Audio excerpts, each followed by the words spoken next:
చాలా అద్భుతంగా చెప్పింది మేడం, చాలా పాయింట్ చెప్పింది. హలో జై భీమ్ శివన్న గారు, నమస్తే అన్న. నమస్తే అన్న, జై భీమ్ అన్న.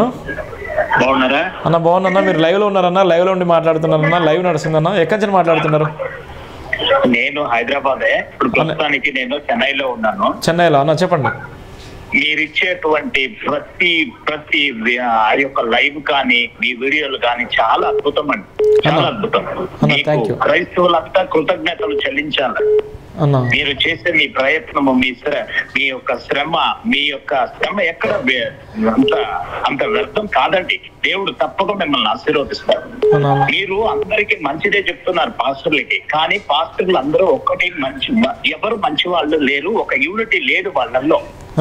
ఒకరిపైన నిన్న మహాసేన రాజేష్ గారు వికేఆర్ గురించి ఇప్పుడు అరెస్ట్ అయినటువంటి బాబు ఎవరు ఉన్నారు కదా, అజయ్ బాబు ఒకరిపైన ఒకరు డబ్బులు ఇంత వసూలు చేసుకున్నారు, ఇంత సంపాదించారు, ఇంత అన్యాయం చేశారు, మణిపూర్ ఆ యొక్క ప్రాబ్లం చెప్పి డబ్బులు ఇంత తీసుకున్నారని చాలా విచ్చలబెడిగా అంత క్రైస్తవ సొసైటీకి అంత చెడ్డ పేరు తెచ్చేటట్టు ఒకరి నుంచి ఒకరు పేరుని పెట్టుకొని వీళ్ళు ఎంత తిన్నారు వాళ్ళు ఎంత తిన్నారు ఒకరిపైన ఒకరు ఇలా చెప్పుకుంటున్నారు, కానీ ఒక యూనిటీ లేదండి.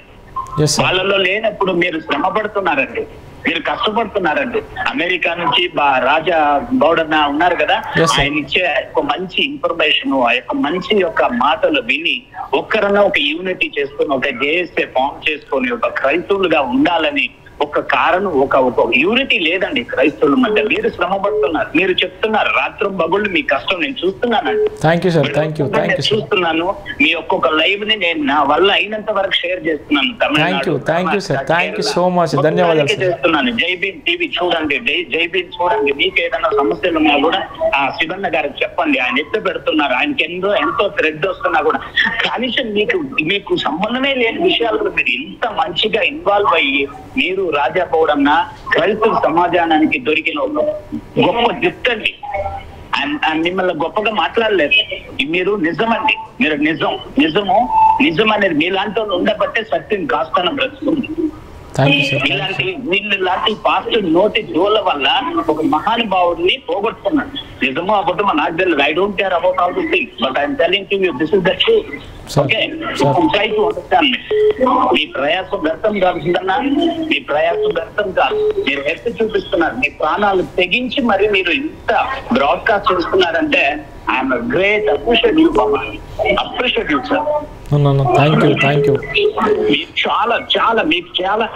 మీకు పాదాభి అందరం. అలాంటి క్రైస్తవుల గురించి మీరు ఇంతగా శ్రమపడి లైవ్ ఇచ్చుకొని డే అండ్ నైట్ నిద్రలో పోకుండా అజయ్ బాబు గురించి మొన్నేమో ₹1 కోటి మోసం చేస్తున్నాడని వికేఆర్ ఏమో డబ్బులు మోసం చేస్తున్నాడని అజయ్ బాబు. ఇలాంటి వాళ్ళని మీరు ఎత్తి బయట పెడుతున్నారు. వీళ్ళు కరెక్ట్గా ఉంటే కదా మీరు ఏదన్నా కూడా చేసిన దానికి ఒక ప్రతిఫలం ఉంటది. వీళ్ళే ఒకరిలో లేదు. ఇప్పుడు మళ్ళీ కొత్తగా వచ్చినాడు ఆయన అభినయ్ దర్శన్ అని. ఆయన ఇప్పుడు అజయ్ బాబు చేసి ఒక ఏదో క్రిస్టియన్ ప్రొటెక్షన్ ఫోర్స్ అనేది చేస్తారంట. ఎందుకు? వీళ్ళు తోచింది వీళ్ళు ఏదన్నా చేయగలరా? లేదు. వీళ్ళ యూనిటీ లేదు. వీళ్ళు డబ్బులు చూస్తున్నా మారిపోయే క్రైస్తవులు. వీళ్ళు పాస్టర్ కాదు, ఒక స్టెబిలైజ్ లేదు, ఒక యూనిటీ లేదు. వీళ్ళల్లో ఒక మంచి ఐక్యత లేదండి. నేను చెప్పేది మీకు హర్ట్ అయి ఉంటే దయచేసి లేదు, మీరు చెప్పే కరెక్ట్. మీరు చెప్తుంటే నిజంగా నాకు ఇంకా మౌనంగా ఉన్నాను. నాకు నిజంగా కళ్ళకు నీళ్ళు వస్తున్నాయి. ఎందుకంటే మీరన్నా గుర్తించాలని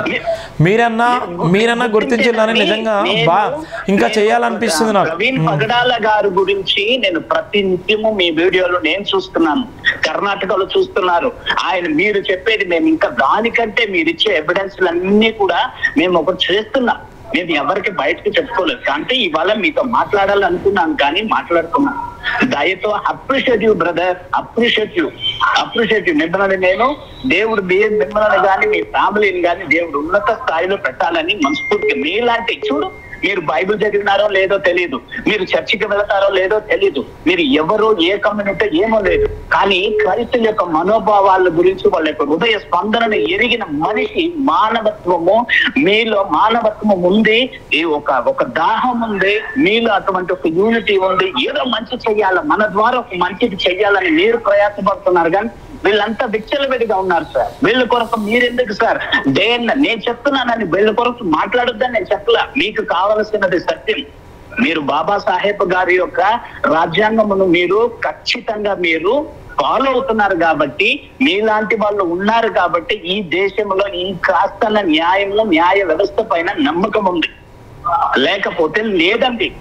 మీరు ఆ న్యాయాన్ని బాబాసాహెబ్ గారి యొక్క ఆ యొక్క రాజ్యాంగాన్ని ఎత్తి చూపిస్తున్నారు, అందరికి తెలియజేస్తున్నారు. ఈ రూట్ లో వెళ్ళండిరా బాబు, ఈ రూట్ లో జరగండిరా, ఇట్లా వేసుకుంటారా, ఒక యూనిట్ ఇవ్వండిరా అని మీరు చెప్తున్నారు. ఎక్కడో అమెరికాలో లక్షణంగా బాబు గారు ఉన్నారు, ఆ రాజన్న గారు ఎక్కడో ఉండాలి. ఆయనకి ఏం పట్టింది కర్మ? వీళ్ళ కొరకు డే అండ్ నైట్ ఆయన ఏదో అంతో ఎంతో సేకరించి మీకు మంచి చెప్తున్నాడు. మీరు భద్రంగా ఉన్నారా బాబు అంటే, బ్రతకండిరా బాబు అంటే మేము బరిగొడ్లు వేస్తామనే వాళ్ళ వీళ్ళు షో చేసుకునే వాళ్ళండి. నేను చెప్తున్నాను, వీళ్ళు షో చేసుకునే వాళ్ళు. వీళ్ళ నోటి దురుసుల వల్ల దేవుడిని పంచాయతీకి లాగుతున్నారు. దేవుడిని వీడు మనిషి వాడు మనిషి, ఎక్కడో దేవుడు అందరినీ కాపాడేవాడు, దేవుడిని పంచాయతీకి లాగుతున్నారు. టీవీ డిబేట్లని ఏం చేస్తున్నారండి? పంచాయతీకి లాగి ఏం పెట్టుకున్నారండి? వీళ్ళు ఏం సంపాదించారండి? ఫైట్ చేస్తే ఒకటి చావడానికన్నా సిద్ధంగా ఉండాలా, లేకుంటే మూసుకొని ఏదైనా పక్కన కూర్చొని ఉండాలా? సిద్ధన్న గారు సారీ టు సే ఇలాగ మాట్లాడుతున్నాను. పర్లేదు సార్ మీ బాధ సార్, అది మీ బాధ. తప్పదు సార్. మీరు ఇప్పుడు మాట్లాడకపోతే ఎప్పుడు మాట్లాడు సార్? మీ బాధ ఇప్పుడు మాట్లాడకపోతే ఎప్పుడు మాట్లాడరు? వీళ్ళకి క్రైస్తవ జీవితం జీవించడానికి అర్హత లేదు.